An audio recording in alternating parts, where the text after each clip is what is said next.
So why did Harlem Berry choose to stay at LSU? You'll hear it from him next. It is Locked on LSU. Here we go.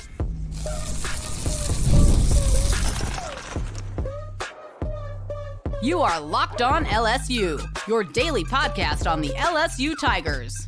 Part of the Locked On Podcast Network, your team every day. Okay, let's get it. It is Locked on LSU, your team every day. I'm your host, Matt Moscona. Thanks so much for making us your first listen. We're free, available wherever you get great podcasts, of course, on YouTube as well. So please subscribe. As always, one of the fastest ways to help us grow is by leaving your comments below. So thank you sincerely for that. Thank you for helping make the Locked On Podcast Network the #1 sports podcast network in the world. Thank you for watching every weekday on the Gulf Coast Sports and Entertainment Network as well. We got a lot to delve into. Even though the portal is simmering down, we still have a lot of football conversation percolating and going on as we creep toward the start of basketball season. But I had a chance to visit one-on-one with LSU rising sophomore running back Harlem Berry. Now, full disclosure, I think the world of Harlem Berry. I think he is a super sharp young guy that I had a chance to meet during his senior year of high school, comes from a great family. His dad's a great guy, and had an opportunity to do some shared NIL deals with Harlem with some mutual sponsors, Duplessis Builders, a pool builder in the greater Baton Rouge area. And I think LSU is super lucky to have Harlem Berry back for his sophomore year, not only because he's a former 5-star and a fantastic talent, but he's a great representative of the program. And that's a guy you should be really excited is sticking around. Well, had a chance to visit with Harlem after he made the decision to stay. And I asked him basically that question, the point blank thing that I think everybody would want to know, which is in the NIL era, you're a 5-star running back. You split time as a freshman. There were talks about Kewan Lacey coming in, new coaching staff. If you hit the portal, you maybe could have made a lot of money. So why did you return? I decided to return because, Lane Kiffin is definitely something I could fit in. Talking with Coach Smith, talking with Lane, I felt a good vibe from it. And obviously staying home was something that was a big concern, and being able to do that was very, very much in the consideration. Did you ever consider putting your name in the portal?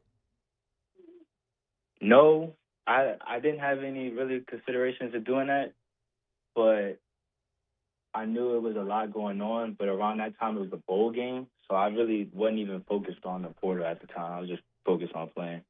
This might be a hard one to answer, Harlem, because it didn't happen. But if LSU had added Kewan Lacey, if he had followed Lane here, might that have changed your decision? Not necessarily, no. Before, I think, last week or a week or two ago, before he decided to return back to Ole Miss, I had already had in mind that I was going to stay. It was either going to be a good thing if he came, because we could have been a great 1-2 punch. But that definitely was not going to change my mind on what I was going to do if he came or not. Some of the off-the-record conversations that I had about Harlem Berry returning were really interesting, because the thing that struck me most was, from a fan's perspective, I think we may look and go, man, if you're Harlem Berry and you are a 5-star, you want to be the man wherever you go. And actually the thought process that Harlem had was, number one, he's not afraid of competition. But number two, every running back room that you've ever been in has never been just one guy. Like, no matter where you go, there's going to be multiple running backs. So you have to go earn whatever you get. And, the way that negotiation went with Harlem Berry, as I understand it, was very easy. That LSU, the offer was very good. There wasn't a lot of haggling or negotiation. The only thing that really needed to be done was dotting I's, crossing T's with some of the language in the contract. Like, if you're an everydayer, you've heard me say this, but there's clauses in these contracts now, like you would hear about in NFL contracts or pro contracts, like, you can't go snow skiing or you can't ride dirt bikes or something like that, right? Because, the last thing in the world you want to do is make a financial commitment to somebody and then have them injured doing something other than the thing that you're paying them to do. So, like, some of that was in there. But as I understand it, everything Harlem said there is completely legitimate. He never really considered leaving. That what LSU offered him to return was respectable. There wasn't a lot of haggling. And, I'll keep reminding you, the thing that Harlem Berry told me on my radio show when he was a high school, going the summer before his high school senior year when he committed to LSU, he said he wanted to go to LSU since he knew what LSU was. And I think the opportunity to put on that uniform and represent LSU is a huge thing for Harlem Berry. And we talk about it often, and that's not going to be a factor for every kid from Louisiana, but there's a lot of them. Like Will Campbell was another one who just, he's got the photos of him as a young kid wearing the LSU Hutch, football uniform. And for some guys in this state, that's really going to matter. And thankfully for LSU, it does for Harlem Berry. Now, something else that mattered, of course, was his relationship with Frank Wilson, with whom he and his family have ever had a relationship, like literally since Harlem was born. Before then, even Frank's known the Berry family, Harlem's parents, and his grandparents since before Harlem was born. And I think there was this real concern that with Coach Frank leaving LSU, going to Ole Miss, that he may try to take Harlem with him. And Harlem was pretty clear, like, that wasn't actually the case. That definitely played a big role in if I was going to come back or not. Just, considering Coach Frank was going to stay. It's definitely going to be different with him not being there, especially with my whole recruiting. Everything with LSU was always had a big tie with Coach Frank. So just him not being there is definitely going to feel different, but, got to move on. So I wish the best for Coach. Did he give you any advice? Yeah, he just told me keep being the player that I've been, that he recruited, that he knows who I am, and that, if I ever need anything, he always going to be there for me. Did he encourage you to stay at LSU? He encouraged me to go with what my heart told me to do. Yeah. And what I felt was best for myself. So, what about your impressions of Kevin Smith, who I think a lot of people know was a great college and NFL running back, and we're kind of getting to know him now too. So, what were your impressions meeting with Coach Smith? It was great. I get that vibe from him that that we're gonna have a great relationship. I kind of get the same coaching style like my uncle Jabbar, so I'm ready to work with him, ready to see what something different. But yeah, it's just I got a good feeling with Coach Smith. For all the concern about Frank Wilson leaving, you heard Harlem say it there in his own words that it's going to feel different, but ultimately had to do what's best for him. What's best for him is what Frank told him to do. What's best for you, and that was staying at LSU. So LSU gets Harlem Berry back now for his sophomore season. Coming off a freshman year where Harlem averaged 4.7 yards per carry, which among the running backs led the way. Caden Durham averaged 4.6, Harlem Berry 4.7. Juwan Johnson averaged 3.8. So when you look at the running backs, Caleb Jackson 2.3. Harlem was the leading rusher by yards per carry. He had a couple of rushing touchdowns on the season, but man, it's hard not to think about what Harlem Berry in this offense can be when you think about what Lane Kiffin, Charlie Weiss turned Kewan Lacey into, an all-SEC, all-American back, and Harlem's skill set is as good, I would argue more dynamic than Kewan Lacey. So maybe the most exciting part of the offense in 2025 is to watch what Harlem Berry can do with 150 carries or closer to 200 carries in 2026 in this offense. Now, I did also ask Harlem, what he's spending his time working on here in this offseason. Physically, obviously, we're working on getting stronger. Obviously, we still got to put on some more pounds, some more weight. So just working on that, being able to run with that, being able to still be agile with that. And obviously, ball security, is my big focus in this offseason. Ball security is what cost him his opportunity in that bowl game, of course. Had 3 rushing attempts. He fumbled on his 3rd rushing attempt, didn't touch the ball again. I think that was absurd. I think many of us have talked about that before, about the absurdity of Harlem Berry not touching the ball again after that fumble in the bowl game. I don't suspect that that's going to be a bugaboo in 2026 with this offense. But Harlem Berry back. He was one of the 6 players that this coaching staff identified and featured and prioritized in returning, like we've talked about, 3 on offense, 3 on defense with Braylon Moore, Trades Green, Harlem Berry, and defensively, of course, Whit Weeks, DJ Pickett, PJ Woodland. So those were the 6 they prioritized. They got them all back, and certainly key on the offensive side was returning Harlem Berry.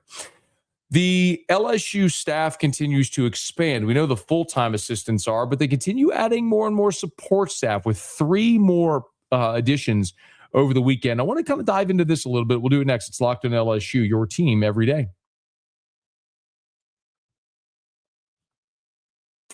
This is Mazda's moving the game forward for those who show there's more to the score than what's on the screen. You know, it's hard not to argue for anything associated with Lane Kiffin coming in, right? A 7-6 football season for LSU is not what any of us expected, but Lane Kiffin coming in, this portal class has injected so much life into the fan base, the city, the university, all of it. And the attention to detail, getting on planes and flying to go see Sam Levitt, to go see Jordan Seaton, landing those prospects, shows the maniacal effort that Lane Kiffin is working with. And these types of moments remind us of what it takes to raise the bar. It's the extra work off the field, dialing in every detail, giving that extra fire, the grit, the I never quit type moment. Well, we put that same passion into every model over at Mazda. Highlights make the reel. What it took to get there makes it count. There's more to Mazda because there's more to you.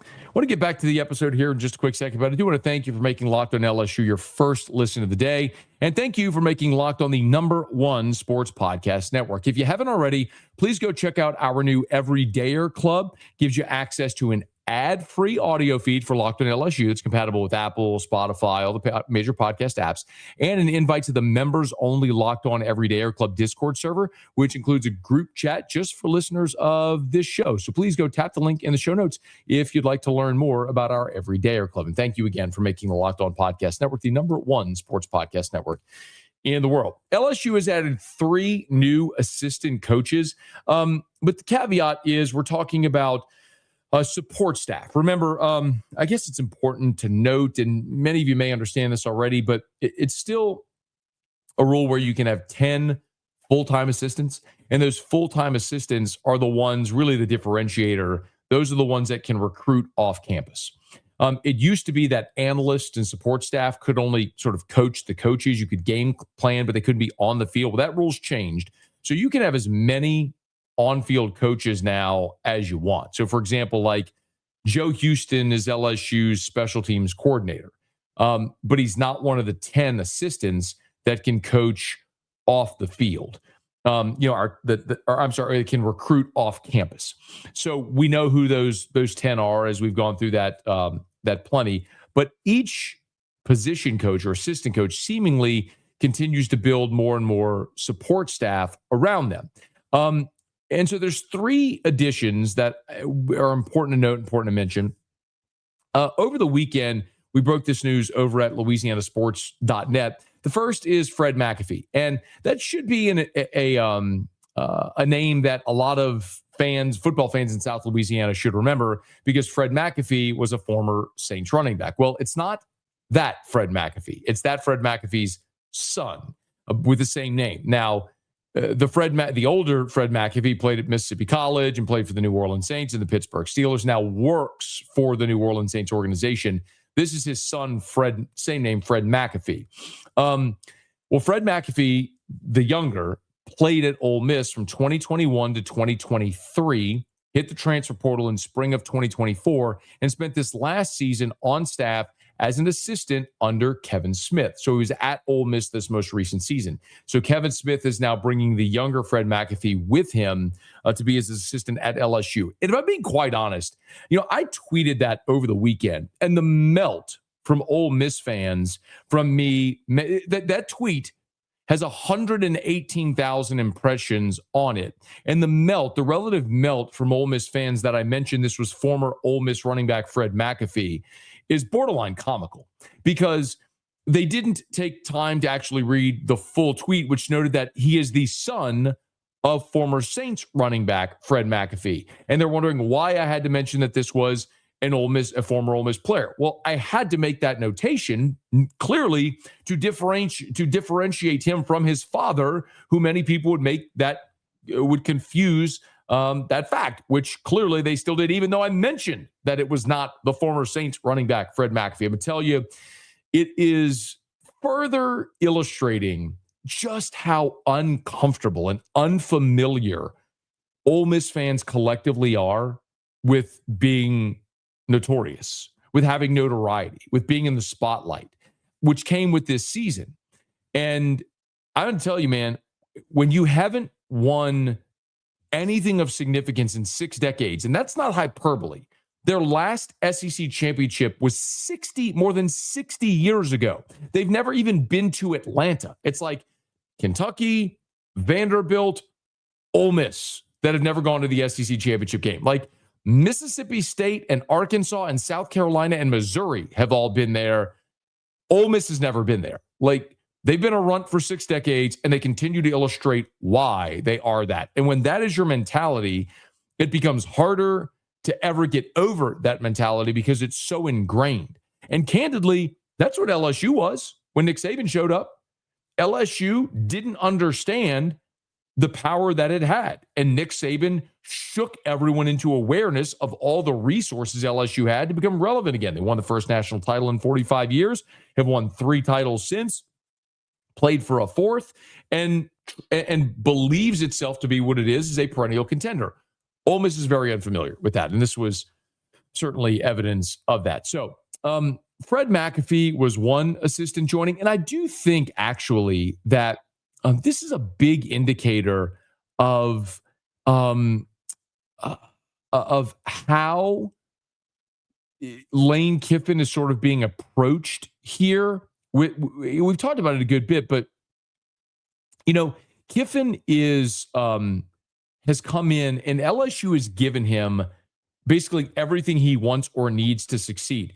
Another staff member that's been added is Kaysen Bicknell. He was a quality control, special teams quality control assistant at Florida in 2025. And of course, LSU hired Joe Houston from Florida to be its special teams coordinator. Well, Bicknell was a quality control under Joe Houston at Florida a year ago. And now Houston has brought Kaysen Bicknell to LSU to be the assistant special teams coordinator this season. So you look at this, and it's another great indicator of how even something like that, like your special teams coordinator you brought from Houston, he wanted to bring from Florida, he wanted to bring with him another young staffer, and okay, bring him on. And then the third that LSU has added is Ty Hatcher. So Ty Hatcher has been he's one of the top young staffers on Kirby Smart's staff at Georgia.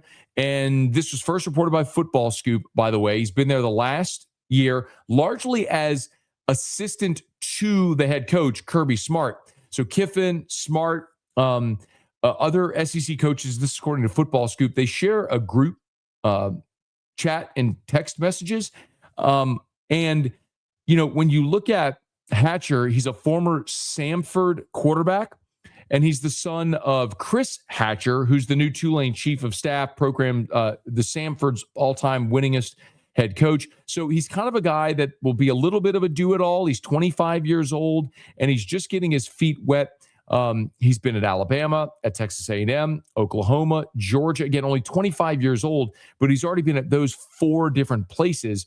And this is an offensive staff where you've already got Charlie Weiss Jr., Dane Stevens, Joe Cox, a lot of people with quarterback and quarterback coaching experience. Hatcher also worked directly under Bill O'Brien when he was the Alabama offensive coordinator. That's a former NFL head coach. So you're talking about a guy that already at only 25 has worked at 4 major programs under big-time coaches, including Bill O'Brien is a former NFL head coach, Kirby Smart, he worked for Jimbo Fisher. So yes, a guy with a ton of experience joining the LSU staff, looking to continue to elevate and escalate his career. So that's 3 more assistants. And I just keep looking at it going, this is further illustration of LSU being all in. They're all in behind Lane Kiffin. They gave him $91 million.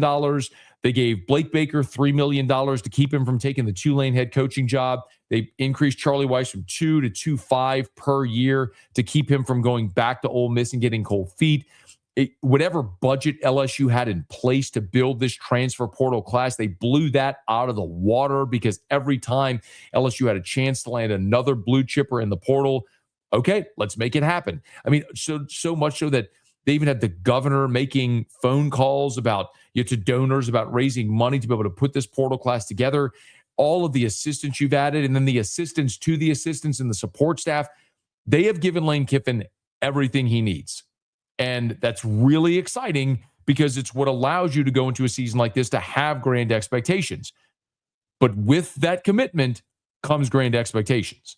And as good as you feel right now in January, you have to feel this good next January when the football season ends. Hopefully they deliver on all of this investment. Of course, we'll be following it every step of the way right here on Locked On LSU. By the way, we're going to wrap up with a little bit of a cosign from a former Ole Miss quarterback who gave a huge hat tip to his former head coach, Lane Kiffin. You'll hear that next. Locked On LSU, your team every day. Today's episode is brought to you by TurboTax. Tax season doesn't have to take over your life. This year, TurboTaxes make it easier than ever just to hand things off and move on with your day. With TurboTax Full Service, you can have your taxes done for you by a trusted local expert, start to finish, without the stress or guesswork. They handle everything from W-2s to self-employed forms, and they work to get you every deduction. You can upload your documents, go about your day, and get updates right in the TurboTax app. It's a huge time saver and gives real peace of mind knowing an expert is handling it. And for a limited time, you can have your taxes done by a local TurboTax expert for just $150 all in if a TurboTax expert didn't file for you last year. Just file by February the 28th. Take taxes off your plate and get back to your life. Visit TurboTax.com/local to book your appointment today. That's TurboTax.com/local. This week, the Senior Bowl is going on in Mobile, Alabama, and it's the premier postseason All-Star game, as we all know, and it's a great opportunity for college seniors and now underclassmen have declared early they get the invite to the Senior Bowl to go to Mobile and meet with all 32 NFL teams and practice and play the game and all that sort of stuff. Well, there's also a Radio Row component of the Senior Bowl, and you may know that I'm the afternoon drive host on 104.5 ESPN Radio in Baton Rouge, and our morning show is Off the Bench with Jacob Hester and Matt Flynn, two former LSU Tigers teammates on the 2007 national championship team, and both that played in the NFL. Now, Jake Hester played in the Senior Bowl after his senior season back in 2007. Matt Flynn did not. But they, on Monday of the Senior Bowl, Hester and Flynn had their opportunity to start the interviews during their radio show. And they visited with Luke Altmyer. Now, you may remember Luke Altmyer because he just wrapped up his college career playing at Illinois under Brett Bielema and had a great run there for a couple of seasons at Illinois, sort of injecting life and energy into that program. But he started his career for 2 seasons at Ole Miss under Lane Kiffin before ultimately got beaten out by Jackson Dart and transferred to Illinois, where he finished out his career. And the guys took an opportunity to ask Luke Altmyer his impressions of Lane Kiffin and how he thought Lane Kiffin would do at LSU. Oh, let me warn you, Ole Miss fans who are here, and I know you're here, I see you in the comments. I know you just can't quit me. And I welcome you. Sincerely, I do. I'm glad you're here. You're not going to like this. Yeah, I think overall he'll tear it up. And he's such a good ball coach, man. He's taking Ole Miss to a place they've never been before, man. And that's, that's all credit to him. I played for him for 2 years, and just the way he, thinks out of the box. And it's so hard to, kind of pick up a tendency on is like he's as good as it gets from an X's and O's standpoint offensively, the way he plays fast and kind of so explosive. So I think he'll tear it up. Great recruiter, obviously, and he'll get good players. And thankful for my time there. He taught me a lot of football, certainly. He's a quarterback guy, and and I was grateful to be able to learn kind of how to push the ball down the field a little bit and kind of understand that side of the game, which was a great helpful tool for me. It really was. I learned a lot there at Ole Miss. Oh, my goodness. What was that beginning part again, Luke? Just give me that beginning part again, Luke, if you would. Yeah, I think overall he'll tear it up, and he's such a good ball coach, man. He's taking Ole Miss to a place they've never been before, man, and that's that's all credit to him. I played for him. Oh, my goodness. He's taken Ole Miss to a place they've never been, and it's all credit to him. My goodness. Those Ole Miss fans are not going to like to hear that one iota. They're not going to like hearing their former quarterback who left and went to Illinois saying that Lane Kiffin, who left them high and dry, is the reason that they've been to a place they've never been before. You see, Ole Miss wants you to believe that it wasn't Lane Kiffin, that it was Charlie Weiss calling plays, Pete Golding on defense. The players didn't really like Lane Kiffin. They were there for Pete Golding. That's why they showed up, and that they could win without Lane Kiffin. Look at what happened there in the college football playoff. Oh, you mean in the college football playoff with a roster that Lane Kiffin built, with a coaching staff that Lane Kiffin built. And I'm sure it's going to be just fine without the head coach and the play caller that are now in Baton Rouge, because you brought back a guy who used to work there. That's going to go great. Ask LSU how that worked with Jake Peets when he came in, because he could run the quote-unquote Joe Brady offense. Yeah, 2021 got Ed Ogeron fired. We'll see how it all plays out, how it manifests, how it transpired. Lane Kiffin laid a great foundation there in Oxford. I'm sure it's not all going to crumble in year one, but you better believe Luke Altmyer, deep recesses of their brain, they know that Luke Altmyer is right, that Lane Kiffin is the reason for the success Ole Miss has had, the most success they've had in 6 decades, and now he's out the door. And it's going to be fun to watch that thing collapse. Hey, babe, Luke. All right, that'll do it for us here on today's episode of Locked on LSU. If you're on podcast, please subscribe on your favorite podcast app, rate us, leave a review. YouTube, smash the like button, subscribe to the channel, hit the bell so you're notified whenever we post a new video, and let a friend know if they love the Tigers. We got you every single day for Locked on LSU. It is your team every day.